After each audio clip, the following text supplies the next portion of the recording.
성도 여러분 안녕하세요. 지난 한 주간도 평안히 잘 보내셨나요? 오늘 이 안식일 하나님의 은혜가 우리 모든 성도님들께 함께 하시길 바랍니다. 오늘은 용서의 권세라고 하는 제목으로 함께 말씀을 나누도록 할게요. 용서라고 하는 단어는 어떤 의미가 있을까요? 사전적인 의미를 보니까 지은 죄나 잘못한 일에 대하여 꾸짖거나 벌하지 않고 덮어주는 것을 용서라고 한대요. 그러니까 죄를 잘못을 저지른 사람이 있고 그 잘못으로 인해 피해를 입은 사람이 있을 때 피해를 입은 사람이 그 잘못을 저지른 사람을 벌하지 않고 덮어주는 것, 이것이 용서라고 이야기하는 거예요. 자, 그러면 누가 누구에게 용서를 해야 하는지 먼저 한번 좀 살펴볼게요. 자, 여기 철수와 길동이가 있어요. 근데 철수가 길동이를 때렸어요. 그런데 철수가 길동이를 때린 것이 길동이가 철수에게 먼저 욕을 한 거예요. 근데 길동이가 철수에게 욕을 한 이유가 철수가 길동이의 기분을 아주 나쁘게 한 것이죠. 그런데 철수가 길동이의 기분을 이렇게 안 좋게 만든 이유가 길동이가 철수에게 먼저 막 자랑을 하고 잘난 척을 막 한 거예요. 그러니까 상대적으로, 예, 철수가 그 이야기를 듣고 기분이 나빴던 거죠. 그런데 길동이가 철수에게 이렇게 자랑을 하고 잘난 척을 한 이유가 평소에 알게 모르게 철수가 길동이보다 공부도 잘하고 운동도 잘하고 친구들과 사이도 더 좋고 그래서 항상 그것 때문에 기분이 조금씩 나빴던 거예요. 자, 행동으로 때린 것은 철수가 길동이를 때렸기 때문에 잘못인데 이렇게 그 잘못이 일어나게 된 이유들이 하나씩 하나씩 있는 것을 보면 누가 누구에게 잘못한 것인지 이것을 구분하는 것은 결코 쉬운 일이 아니라는 걸 알 수 있어요. 목사님도 지금 이야기하면서 철수가 길동이를 때리고 길동이가 철수에게 욕하고 막 서로 얽히고 설키고 막 넘어가다 보니까 누가 누구에게 뭘 했다는 것이지? 이렇게 생각이 들 만큼 너무 복잡하고 어려운 문제라는 것을 또 생각하게 돼요. 자, 또 잘못은 또 이런 잘못도 있어요. 철수가 내리막길에서 자전거를 타고 내려가다가 그만 중심을 잃고 넘어져서 팔이 부러지고 말았어요.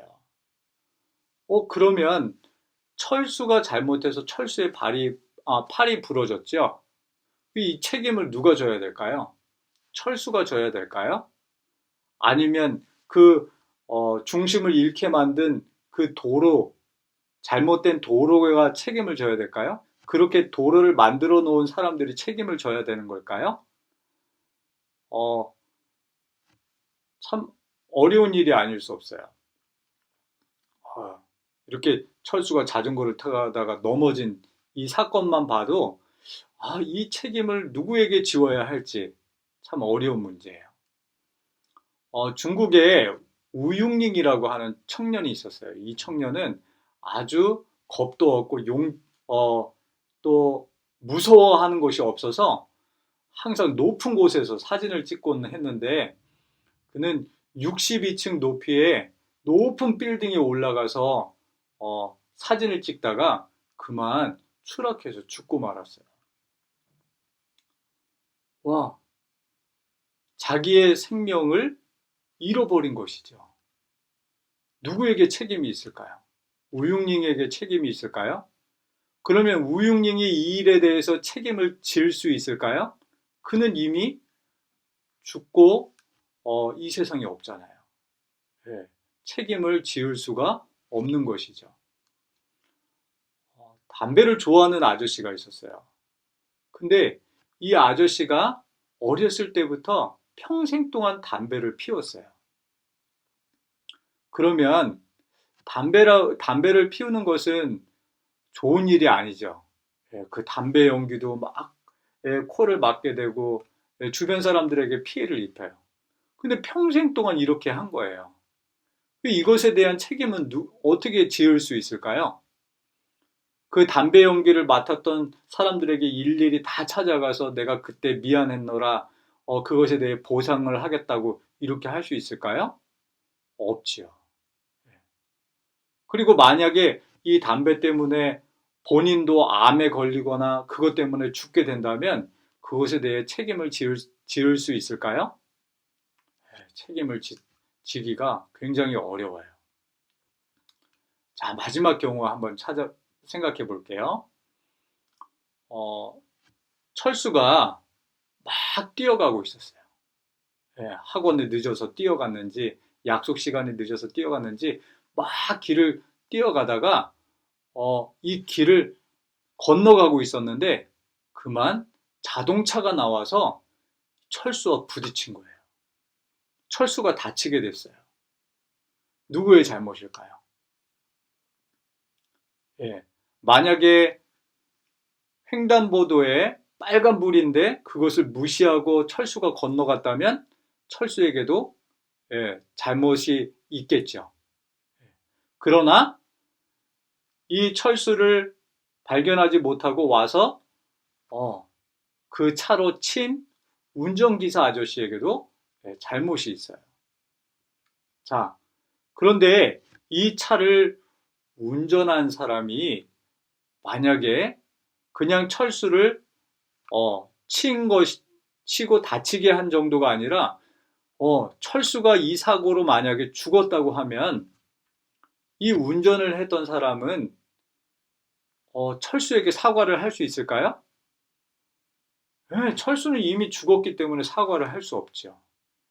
그러면 철수의 부모님에게 사과를 하면 이 문제가 해결될까요? 사람이 죽었으면 사과하는 것으로 이 문제가 해결되기는 굉장히 어려워요. 자, 그런데 여기서 더 복잡한 일이 생겼어요. 그건 뭐냐면 이 차를 운전했던 사람이 철수의 엄마였다면, 그래서 그 엄마가 운전하는 차에 철수가 사고가 나서 죽게 되었다면 이것에 대한 책임을 어떻게 할 수 있을까요? 엄마는 누구에게 사과를 해야 되고 누가 이것에 의해서 가장 큰 피해와 상처를 입은 사람일까요? 아유, 목사님, 그건 너무 끔찍해요. 그런 일은 일어나지 않아요. 이렇게 생각해야 할까요? 그런데 불행하게도 지난 4월 18일 날 저기 신태인이라고 하는 도시에 실제로 이러한 사고가 있었대요. 와, 세상에는 정말 복잡하고 어려운 죄와 잘못들이 많죠. 예. 누구의 잘못인지 판단하기도 어렵고 또 그것에 대해서 책임을 지기도 어렵고 참 어려운 문제들이 많이 있어요. 그런데 이러한 복잡한 문제에 얽혀 있는 한 사람이 성경에 나와 있어요. 예수님께서 하루는 집 안에서 말씀을 가르치고 계셨어요. 그런데 갑자기 방 위에 천장이 뜯겨져 나가더니 거기에 그 지붕에서 한 병자가 들것에 실린 채 이렇게 내려갔어요. 그는 중풍병자였어요. 중풍병에 걸리게 되면 어떻게 되는지 아세요? 네, 얼굴도 마비되고 몸도 마비되어서 밥도 제대로 먹을 수 없고 말도 제대로 할 수 없고 몸이 마비되었기 때문에 걷는 것 그리고 손을 움직이는 것도 제대로 할 수 없게 돼요. 굉장히 무서운 병이에요. 그런데 그는 왜 중풍병에 걸리게 되었을까요? 시대의 소망에 보니까 그의 병의 원인이 죄악된 생활의 결과였다라고 설명하고 있어요. 그가 살아오면서 수많이 지었던 죄들이 결과적으로 무엇을 가져온 거예요? 중풍병을 가져온 거예요. 이 중풍병에 걸린 사람이 지금 예수님께 고침을 받기 위해서 나오게 된 것이죠. 그런데 예수님께서 이 중풍병자에게 뜻밖의 말씀을 하셨어요. 자, 뭐라고 하셨는지 볼까요? 예, 소자야 안심하라. 내 죄 사함을 받았느니라. 예수님이 뭐라고 하셨어요?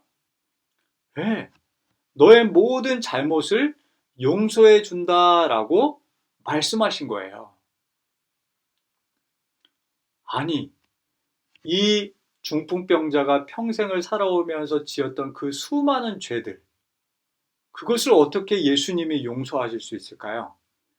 이 중풍병자가 단순히 예수님께 잘못을 한 일이었나요? 아니죠. 오히려 그의 가족, 친구, 이웃들이 그것으로 인해서 큰 피해를 봤어요. 아니, 그리고 지금 이 중풍병자는 그 죄로 인해서 가장 큰 피해를 본인이 받게 되었죠. 중풍병에 걸렸으니까요. 그런데 지금 이 모든 죄에 대해 피해를 누가 입었다고 지금 말씀하시는 거예요? 예수님이 입으셨다고 말씀하시는 거예요. 그런데 그 피해를 입은 예수님이 이 중풍병자의 모든 죄를 용서해 주시겠다라고 말씀하고 계신 거죠. 자, 용서를 하려면 그 잘못에 대한 모든 책임을 덮어줄 수 있어야 돼요. 근데 어떻게 예수님이 그것에 대한 책임을 져주실 수 있는 걸까요? 자, 예수님은 먼저 이 중풍병자가 지었던 그 모든 죄에 대한 잘못이, 그 죄를 누가 잘못해서 짓게 되었는지에 대해서 정확하게 그것을 구분하실 수 있으세요.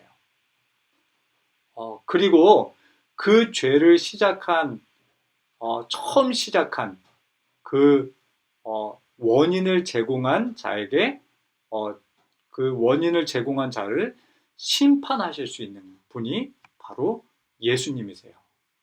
그러니까 예수님은 이 죄가 누구의 잘못인지 그것을 정확하게 구분하시고 심판하실 수 있는 분이시죠. 또 한 가지, 예수님은 이 모든 죄에 대한 책임을 지실 수 있는 분이세요. 예수님은 우리들이 지었던 모든 죄를 위하여 죽으심으로 죄에 대한 책임을 지어주셨어요.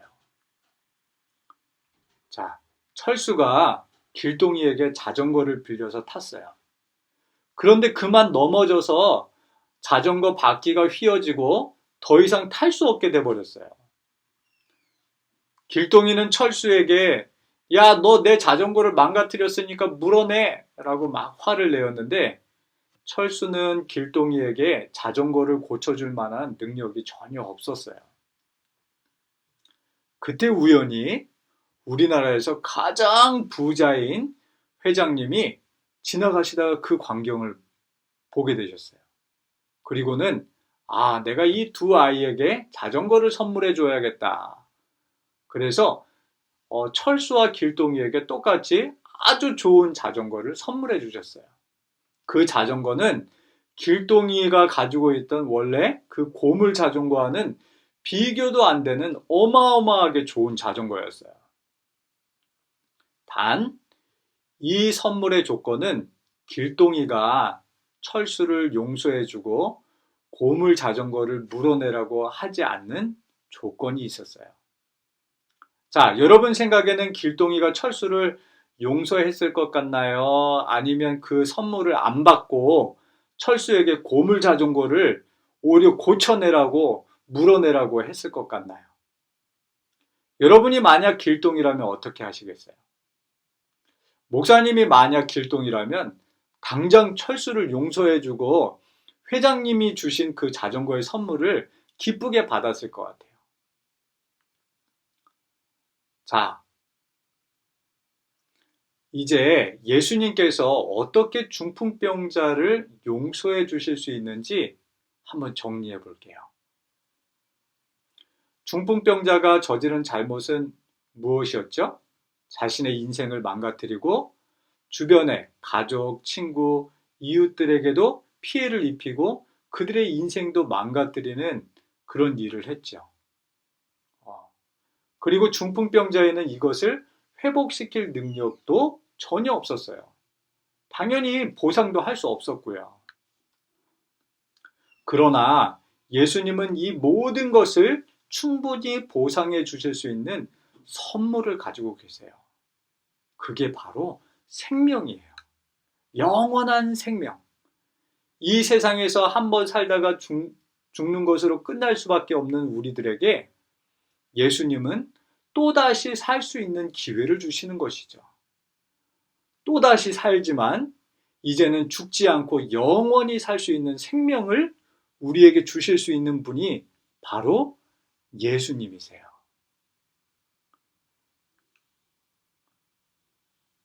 그러니까 예수님께서 지금 이 중풍병자에게 내가 너의 모든 죄를 용서해 주노라 라고 하실 수 있었던 것은 예수님은 그 죄가 누구에게 책임이 있는지를 구분하실 수 있고, 두 번째는 예수님은 그 모든 죄에 대한 책임을 십자가에서 지셨기 때문에, 그리고 마지막으로 그 모든 죄를 충분히 보상할 수 있는 생명을 주실 수 있기 때문에 예수님은 그 중풍병자를 용서해 주실 수 있었던 거예요. 자, 예수님께서 주시는 생명으로 살게 될 나라는 어떠한 나라일까요? 그곳은 다시는 사망이 없고 애통하는 것이나 곡하는 것이나 아픈 것이 다시 있지 않은 그런 나라라고 말씀하고 있어요. 그 나라는 지금 우리가 사는 이 세상처럼 죄로 인한 죽음이나 죄로 인한 슬픔이나 죄로 인한 아픔, 질병이나 사고로 인한 아픔이 전혀 없는 곳이에요. 어떻게 이런 나라가 있을 수 있을까요? 네, 그것은 바로 우리의 하나님께서 이 모든 것을 새롭게 재창조하셨기 때문에 그것이 가능한 것이죠. 자, 예수님은 지금 우리가 이 세상에서 사는 것과는 비교도 할 수 없는 정말 아름다운 세상을 우리에게 선물로 주셔요. 그래서 우리가 살아가면서 겪었던 모든 잘못과 모든 피해에 대해 충분히 보상해 주실 수 있는, 죄를 용서해 주실 수 있는 권세가 있으시기 때문에 예수님은 우리에게 이렇게 말씀하실 수 있는 것이죠.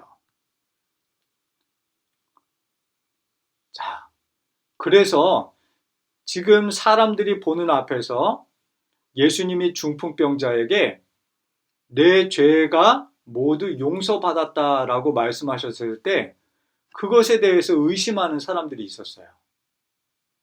그러나 예수님께서 그 중풍병자를 용서할 수 있는 권세가 예수님께 있다는 것을 보여주시기 위해 어떻게 하셨나요?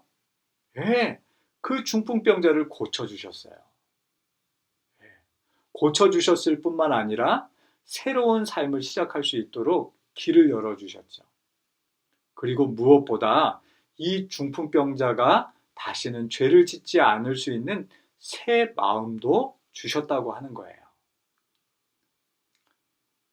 자, 인자가 세상에서 죄를 사하는 권세가 있는 줄을 너희로 알게 하려 하노라 하시고 중풍병자에게 말씀하시되 일어나 내 침상을 가지고 집으로 가라 하시니 그가 일어나 집으로 돌아갔다. 참 은혜가 되는 말씀이시죠. 중풍병자는 그렇게 하여서 자신의 잘못으로 생겨난 모든 결과들을 예수님께서 해결해 주시는 놀라운 은혜를 경험하게 되었어요. 이 세상은 여전히 죄로 가득해요.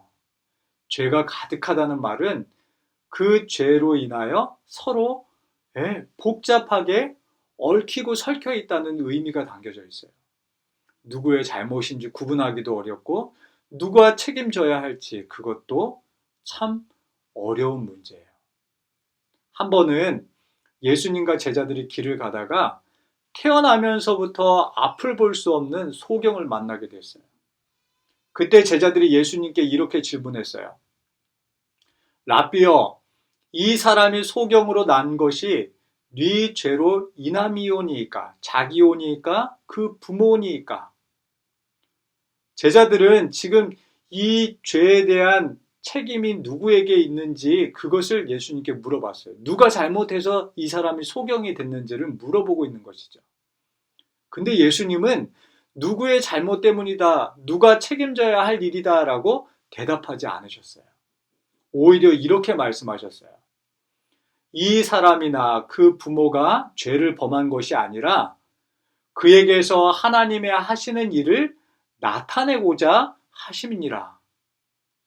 예, 예수님은 소경이 이렇게 앞을 볼 수 없는 고통을 당한 것이 누구 때문이다라고 말씀하시지 않고 그것은 바로 하나님의 하시는 일을 보게 되는 귀한 일이다라고 말씀하고 있다는 거예요. 자, 의사의 실수로 뇌가 다쳐서 뇌성마비로 평생을 살아간 송명이라고 하는 한 시인이 있어요. 그런데 이 송명이라고 하는 이 시인이 어렵고 힘든 고통의 시간 속에서 하나님을 붙잡았어요. 하나님, 제발 저와 만나주세요. 제 모든 것을 다 드릴 테니 저를 꼭 만나주세요. 그러면서 성경을 읽기 시작했고 또 기도하기 시작했어요. 어느 날 그는 정말 하나님을 만나는 경험을 하게 됐어요. 그리고 하나님께서 자신을 얼마나 사랑하는지 그것을 깨닫게 된 거예요. 그리고 그는 하나님의 사랑에 대해서, 하나님께서 자기에게 주시는 은혜에 대해서 시를 기록하기 시작했어요. 그리고 그 시가 지금 여러분이 듣고 있는 이 노래의 가사가 되었어요. 이 노래와 우리 송명희 시인이 적은 많은 글들, 많은 시들은 사람들에게 큰 감동을 주었고 용기를 주었어요. 그의 연약하고 어려운 부분들이 하나님의 사랑을 나타내는 귀한 일에 사용되게 된 거예요. 그리고 그도 이제는 더 이상 자신의 삶에 대해서 원망하거나 불평하지 않고 정말 자신을 사용하시는, 자신을 사랑하시는 하나님의 사랑에 대해서 감사하는 삶을 살았다고 해요. 자, 사랑하는 우리 모든 성도 여러분, 오늘 우리가 본 것처럼 중풍병자, 그리고 앞을 볼 수 없는 소경, 그리고 이 송명희 시인처럼 우리도 이 모든 죄를 가지고 예수님 앞에 나아가게 되기를 간절히 바라요.